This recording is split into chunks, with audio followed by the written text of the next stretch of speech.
Bonjour mes chers taureaux, je vous remercie de me retrouver pour ce taroscope de septembre. Donc la rentrée déjà, on va voir ce qu'elle nous réserve cette rentrée. J'en profite pour brièvement vous remercier parce que vous avez été très nombreux à participer au concours que j'organisais sur ma page YouTube et sur ma page Facebook pour célébrer les 25 000 abonnés. Je vous remercie pour cela, d'être toujours aussi nombreux, de jouer le jeu. Et je vous invite à vous abonner à ma chaîne si vous n'avez pas encore fait, rejoindre le rang, mais surtout ne pas rater de cette façon les prochains concours et aussi prochain taroscope. Alors, revenons un peu à nos affaires, à savoir les énergies qui vont ponctuer les prochaines semaines.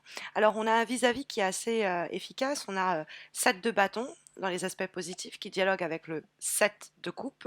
Hein, donc, c'est la même situation qui est vue sur des points de vue qui est pensée à partir de points de vue différents. Là, on est dans l'action et dans le faire, et les coupes, on est dans le ressenti et les émotions. Et puis on est avec ensuite deux lames majeures qui dialoguent en termes de vibration et de direction des choses, la papesse et la force. Donc le 7 de bâton, il va nous encourager à prendre les choses en main. Surtout quand il est en discussion avec le 7 de coupe qui se tâte et qui n'ose pas trop passer à la seconde. Le 7 de bâton, c'est en effet une carte qui nous invite à être proactif, voire très actif si vous préférez. Il y a une problématique, il y a une situation qui nous pose problème, qu'à cela ne tienne, on ne va pas se laisser mener, on ne va pas se laisser noyer par les problèmes en question, on va agir. On ne va pas vouer à l'inertie la relation, la situation, pas peur ou anxiété, ou parce qu'on ne sait pas trop, parce qu'on est frileux ou frileuse, qu'on réfléchit trop.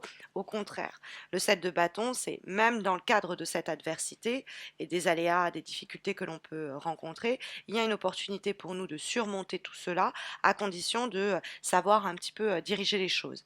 Parce que le 7 de bâton, il lutte pour lui-même et il triomphe. Quand la carte est dans les aspects positifs, on a associé à cette idée-là la carte de la force qui donne la direction du moi.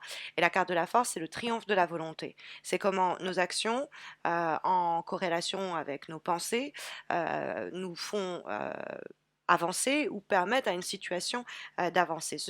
Tout repose sur notre force d'action et notre volonté. Et on a une capacité à accomplir beaucoup.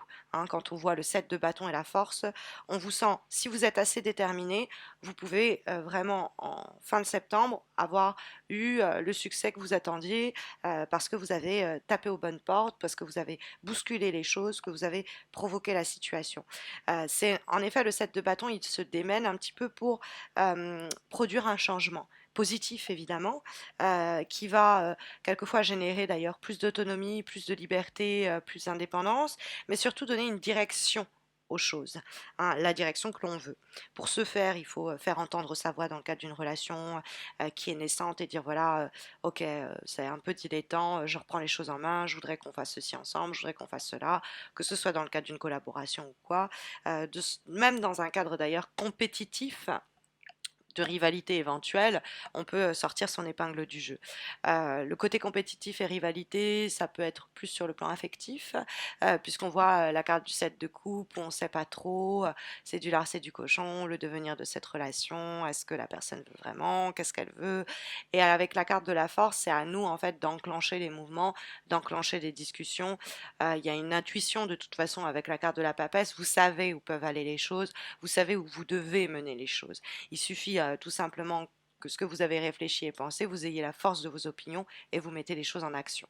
Parce que la carte du 7 de coupe, c'est quelquefois un peu gagner du temps. C'est l'idée d'une fuite en avant. On se laisse un peu être pétri d'hésitation et de doute par l'environnement, les personnes extérieures, ou parce que c'est notre manière de grappiller un peu de temps. C'est une sorte de fuite en avant ou quelquefois même de fuite de la réalité. Et le 7 de coupe, on peut être responsable de cette idée qu'elle porte de se sentir piégé. On a avec le 7 de coupe, est-ce que j'ai suffisamment de marge de manœuvre pour agir? Je me sens sans option pendant un moment et je peux me sentir un peu mélancolique ou morose à cet égard. Mais le 7 de coupe, même dans les obstacles, il nous dit qu'il faut se renseigner pour connaître toutes les voies possibles qui s'offrent à nous. Il y a une nécessité de changement, on le voyait avec le 7 de bâton, on le retrouve avec le 7 de coupe qui nous demande de trancher.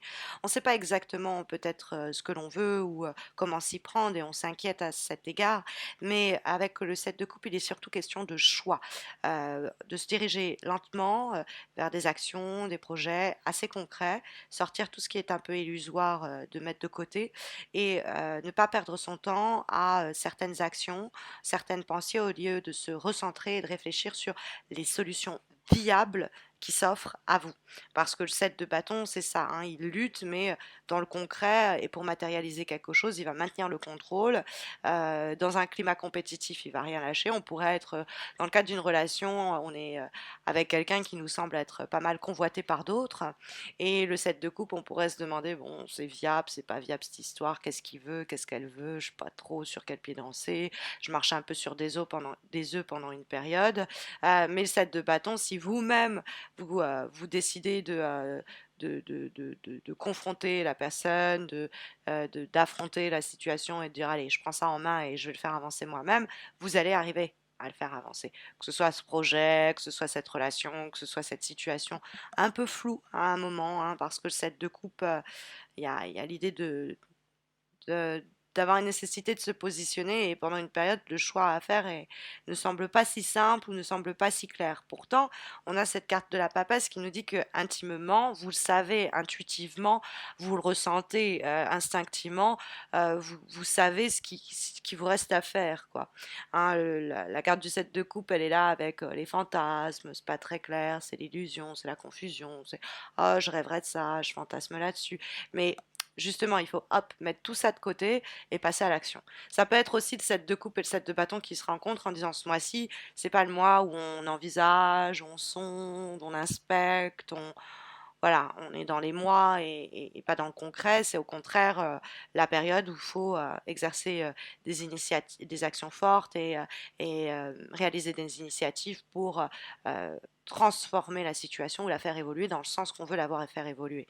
Parce que la force nous parle aussi de ce pouvoir de concrétisation qui est à portée de main pour le mois de septembre. Cette carte de la papesse qui a fait office de vibration est une carte qui nous parle de voix intérieure. C'est écouter cette petite voix euh, qui nous indique de toute façon quelle direction prendre et quel chemin sera pour nous le plus profitable. Donc, au fond, la papesse, on sait déjà. La papesse, c'est quelque chose d'ailleurs qu'on a vu germer depuis un bout de temps déjà, une situation qu'on a réfléchi, qu'on a pensé, qu'on a examiné et qu'on a laissé arriver à maturité. Ça peut être une relation, un projet, une idée que l'on couve. Hein. Il y a cette idée de couver un peu quelque chose avec la carte de la papesse. Il peut y avoir aussi une femme qui pourrait vous conseiller, vous aider, vous guider, peut-être une personne un peu plus âgée que vous, un peu plus experte dans le domaine, ou en tout cas en mesure de vous soutenir et de vous renseigner et de vous donner la force qui vous manque pour enfin vous lancer. Hein. Mais moi, pour moi, cette papesse, c'est vous. C'est cette voix, qu'importe que vous soyez un homme ou une femme, hein, c'est cette voix intérieure. Hein, c'est cette voix intuitive qui vous dit, OK, maintenant je peux stabiliser, sécuriser la situation, tout ce que j'ai laissé un peu mariner, je vais pouvoir enfin mettre tout cela en application. Donc il y a l'idée avec en plus la carte de la force que nos énergies, nos initiatives nous conduisent à d'importantes réalisations. On voit nos attentes être pleinement satisfaites et nos ambitions pleinement s'accomplir à la condition hein, qu'on ne reste pas dans ce flou-là ou qu'on ne provoque pas un peu les choses comme l'indique le 7 de bâton. Il y a l'idée que ça nous demande des efforts. Mais bon, la carte de la force nous donne la direction pour le mois de septembre. Ça peut être une situation qui se renforce, qui se consolide, qui se solidifie, parce qu'on a fait preuve de sang-froid, parce qu'on n'a pas été dépassé par ses émotions, qu'on a arrivé à maîtriser les éléments extérieurs, qu'on les a contrôlés et qu'on a réussi à savoir imposer son projet parce qu'on savait il était bien ce projet. On a su prendre des risques sur le marché du travail et ça a été payant. On a une certaine reconnaissance ou un pouvoir de réalisation à son zénith. On peut même songer de se mettre à son compte quelquefois avec la carte de la force. Et puis c'est l'idée de provoquer soi-même les améliorations en question, provoquer soi-même une amélioration émotionnelle, affective, une rencontre. On a conscience que cette situation nous demande un travail au quotidien. C'est ce qu'impliquait déjà le 7 de bâton en nous parlant d'endurance et de persévérance.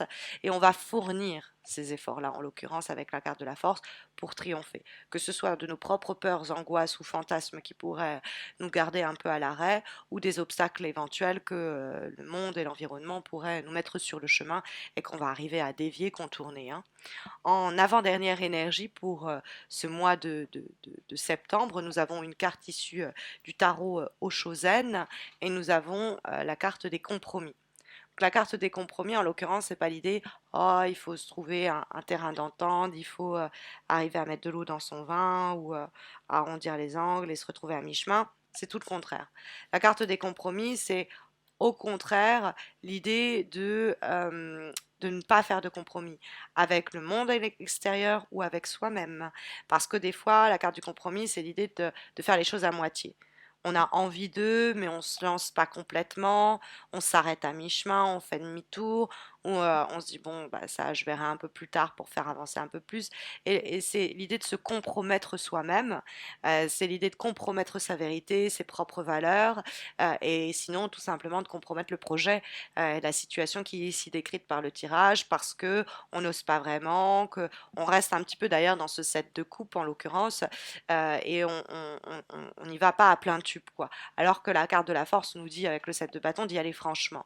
Hein, c'est par exemple, on aimerait bien avoir une augmentation et des congés, et on n'ose pas, on demande des congés, mais on n'ose pas demander la promotion ou inversement. Vous voyez, c'est vraiment faire un peu, entre guillemets, les choses à moitié. De ne pas oser aller jusqu'au bout de peur d'en payer certaines conséquences. Mais c'est pas du tout ce que vous encourage. On vous invite pas du tout à être frileux, hein, pour ce mois de septembre, au contraire.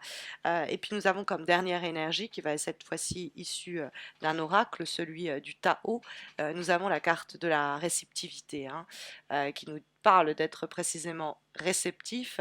Donc ça, pour moi, cette carte de la réceptivité, elle rentre pas mal en résonance avec la carte de la papesse, hein, qui est également en attente du bon moment, en écoutant les énergies du moment et ses intuitions pour se lancer. Et la réceptivité, c'est ça, c'est l'idée d'être capable d'absorber un peu les énergies autour et que ça fasse non pas quelque chose dans lequel on s'enfonce et on s'enlise, mais un support pour se propulser, hein. Donc, il y a l'idée d'être alerte aux signes, aux gestes, aux actions qui pourraient se dérouler autour de nous et qui seraient tout autant de feu vert pour y aller franchement.